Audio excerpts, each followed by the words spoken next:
안녕하세요 시청자 여러분. 오늘은 2026 북중미 월드컵을 앞두고 축구 팬들 사이에서 뜨거운 논란이 되고 있는 이야기를 가져왔습니다. 경기 규칙의 변화인데 단순한 규정 개정이 아닙니다. 축구라는 스포츠가 지금껏 지켜온 전통 자체를 흔드는 변화입니다.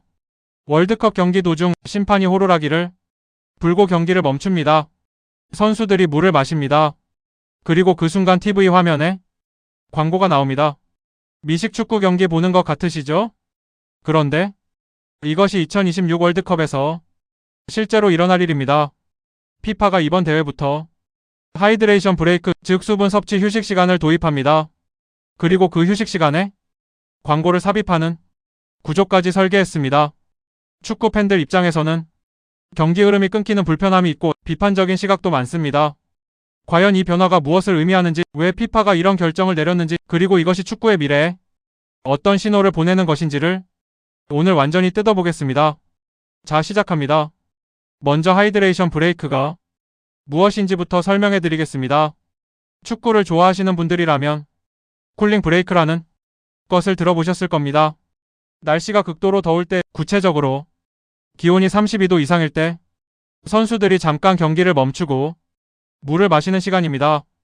2014년 브라질 월드컵에서 처음 도입됐고 이후 더운 지역이나 더운 계절에 열리는 경기에서 선택적으로 시행되어 왔습니다. 핵심은 선택적이라는 것입니다. 날씨 조건이 충족될 때만 적용됩니다. 그리고 모든 경기에 적용되지는 않습니다. 그런데 이번 2026 북중미 월드컵에서 도입되는 하이드레이션 브레이크는 다릅니다. 날씨와 상관없이 전 경기에 의무적으로 적용됩니다. 기온이 20도든 30도든 관계없이 정해진 시점에 경기가 멈추고 휴식이 주어집니다. 구체적으로 언제 멈추냐? 전반 22분경과 후반 22분경 각각 한 번씩입니다. 그리고 각 휴식 시간은 3분입니다. 한 경기에서 총 6분의 추가 정지 시간이 생깁니다. 그리고 이 6분은 추가 시간에 포함됩니다. 심판이 이 시간을 계산해서 경기 종료 후 추가로 부여하는 것입니다. 즉 경기 전체 시간이 늘어납니다. 지금도 후반전 추가 시간이 10분, 15분까지 길어지는 경향이 있는데 여기에 하이드레이션 브레이크 시간까지 더해지면 전체 경기 시간이 100분에서 110분까지 늘어날 수 있다는 분석이 나옵니다. 이 제도를 피파가 발표했을 때 내세운 명분은 선수 건강과 안전입니다. 북중미 월드컵은 미국, 캐나다, 멕시코에서 열립니다.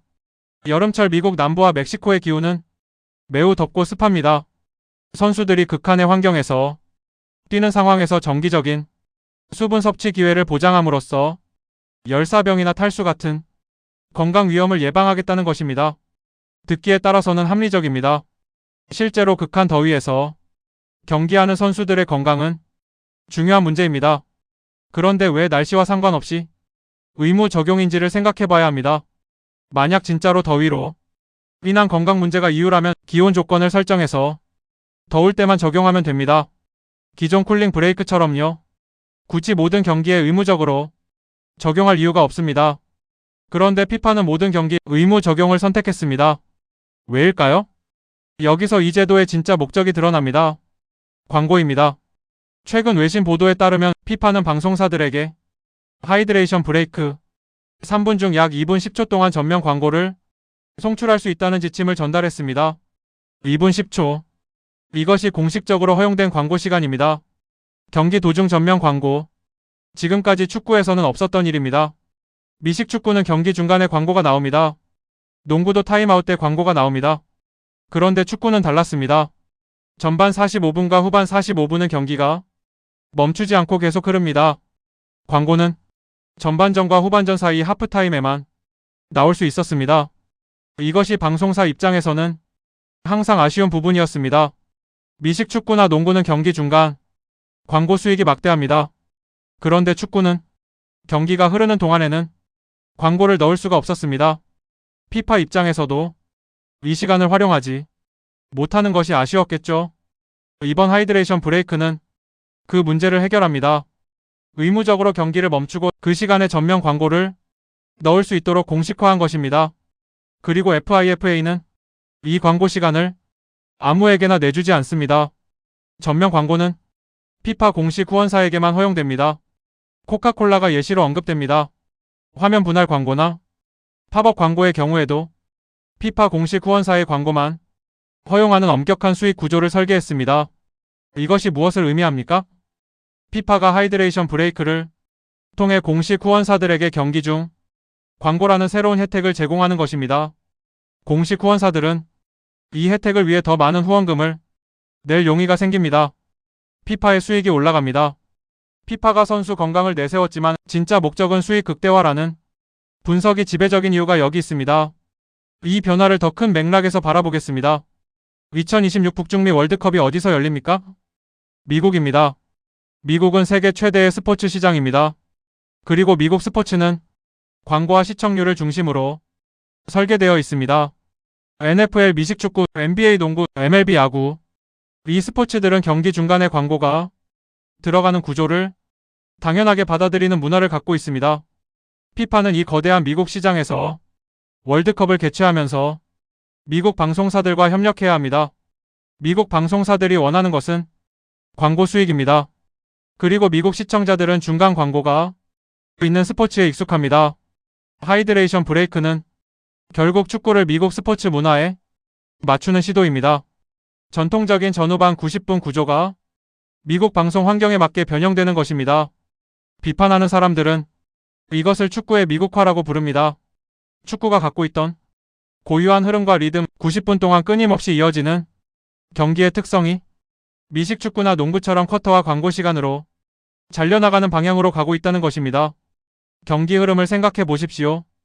축구에서 가장 극적인 순간들은 종종 긴 흐름의 연속에서 만들어집니다. 전방에서 공을 빼서 빠르게 전환하며 달려가는 카운터 어택, 코너킥 상황에서 혼전이 일어나는 박스 안, 경기 막판 체력이 떨어진 상황에서 나오는 극적인 골, 이 모든 것이 경기가 멈추지 않고 흐르기 때문에 가능한 장면들입니다. 전반 22분의 경기가 멈추면 어떻게 됩니까? 팀이 달아나고 있을 때 혹은 상대팀을 압박하고 있을 때 갑자기 멈춤 버튼이 눌립니다. 수비 조직을 갖추지 못한 상태에서 공격 기회를 만들어가던 팀은 그 흐름을 잃습니다. 압박으로 지쳐가던 상대팀은 3분을 쉬면서 회복합니다. 전술적으로도 심리적으로도 경기 흐름에 영향을 미칩니다. 그리고 또 하나의 충격적인 변화가 있습니다. 하프타임 쇼입니다. 2026 월드컵 결승전에 사상 처음으로 슈퍼볼 스타일의 하프타임 쇼가 도입됩니다. 슈퍼볼 하프타임 쇼는 미국에서 가장 큰 엔터테인먼트 이벤트 중 하나입니다. 비욘세, 마돈나, 마이클 잭슨, 세계 최정상급 아티스트들이 슈퍼볼 하프타임 무대에 섰습니다. 이번 월드컵 결승전 하프타임 쇼에는 콜드플레이의 크리스 마틴이 기획에 참여한다고 알려졌습니다. 전 세계가 주목하는 월드컵 결승전 하프타임에 대규모 공연이 펼쳐지는 것입니다. 축구 팬들 입장에서는 낯선 풍경입니다. 월드컵 결승전 하프타임은 선수들이 쉬고 감독이 전술을 수정하고 팬들이 화장실을 다녀오고 음식을 가져오는 시간이었습니다. 공연이 열리는 쇼가 아니었습니다. 그런데 이제 결승전 하프타임이 슈퍼볼과 같은 글로벌 엔터테인먼트 이벤트가 됩니다. 피파는 이를 통해 축구에 관심이 없는 사람들도 월드컵을 시청하게 만드는 효과를 노리고 있습니다. 시청자 수가 늘면 광고 단가가 올라갑니다. 수익이 커집니다. 이것도 비판하는 시각이 있습니다. 월드컵은 축구 경기입니다. 그것이 전부여야 합니다. 하프타임 쇼는 축구와 관계없는 엔터테인먼트입니다. 이것이 섞이기 시작하면 월드컵이 순수한 스포츠 이벤트라는 정체성이 흐려진다는 것입니다. 반면 긍정적으로 보는 시각도 있습니다. 하프타임 쇼를 통해 더 많은 사람들이 월드컵에 관심을 갖게 된다면 그 관심이 축구 자체로도 이어질 수 있다는 것입니다. 우려되는 부분들을 정리해드리겠습니다. 첫 번째 우려는 경기 시간의 연장입니다. 하이드레이션 브레이크로 인한 6분이 추가 시간에 더해지면 이미 길어진 추가 시간에 또 시간이 붙습니다.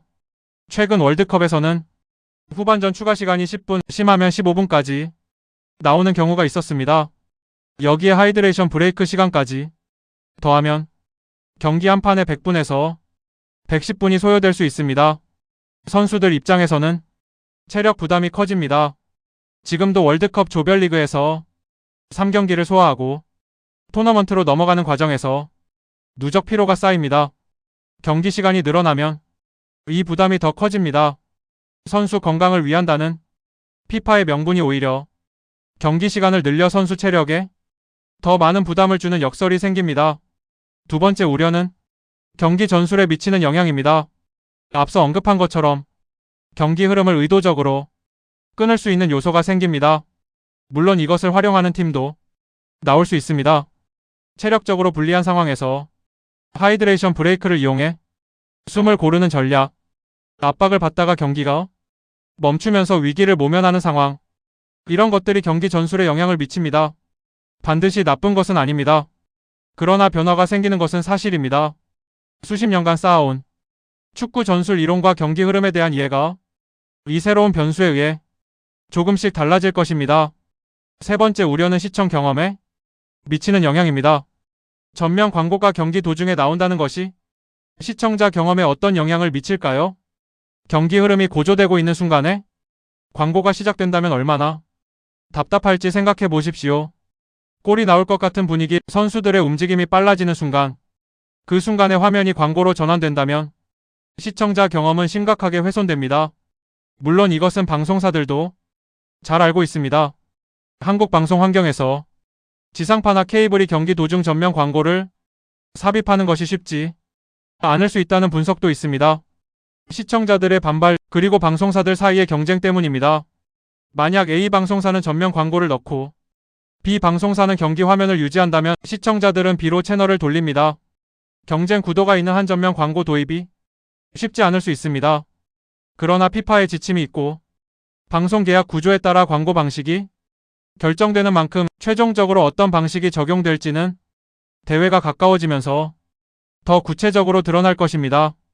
이 모든 변화를 종합해서 한 가지 질문을 드리겠습니다. 축구는 지금 어디로 가고 있는가? 하이드레이션 브레이크, 경기 중 광고, 하프타임 쇼. 이 변화들이 모두 같은 방향을 가리키고 있습니다. 더 많은 돈, 더 많은 시청자, 더 큰 엔터테인먼트 산업. 피파가 축구를 미국 시장에서 성공시키려는 것은 이해할 수 있는 목표입니다. 미국은 세계에서 가장 큰 스포츠 시장이고 미국 시청자들이 월드컵에 열광하게 된다면 피파의 수익은 폭발적으로 늘어납니다. 그것을 위해 미국 스포츠 문화에 맞게 축구를 조금씩 변형하는 것이 피파의 전략입니다. 그러나 축구 팬들이 축구를 사랑하는 이유 중 하나가 바로 그 순수함과 독특함이었습니다. 90분 동안 멈추지 않고 흐르는 경기, 비싼 장비 없이 공 하나로 즐길 수 있는 스포츠, 전 세계 어디서든 같은 규칙으로 하는 게임, 이 단순함과 보편성이 축구를 세계 최고의 스포츠로 만든 원동력이었습니다. 그 원동력을 잃지 않으면서도 더 많은 수익을 창출하는 방법이 있을까요? 피파는 그 답을 찾고 있거나 혹은 이미 수익을 선택한 것일 수도 있습니다. 분명한 것은 2026 월드컵이 이전과 다른 형식으로 진행된다는 것입니다. 팬들이 이 변화를 어떻게 받아들이느냐가 앞으로 피파가 이 방향을 계속 밀고 나갈지 아니면 조정할지를 결정하는데 중요한 신호가 될 것입니다. 마지막으로 이 변화가 한국 시청자에게 어떤 영향을 미칠지를 생각해 보겠습니다. 북중미 월드컵은 시차 문제로 많은 경기들이 한국 기준으로 이른 아침 시간대에 편성됩니다. 이미 새벽이나 아침에 일어나서 경기를 보는 것도 쉽지 않은 상황입니다. 거기에 경기 시간이 100분이 넘어간다면 부담이 더 커집니다. 그리고 경기 도중 광고가 삽입된다면 한국 방송사들이 이것을 어떻게 처리하느냐가 중요합니다. 앞서 말씀드린 것처럼 경쟁 구도 때문에 전면 광고 삽입이 쉽지 않을 수 있습니다.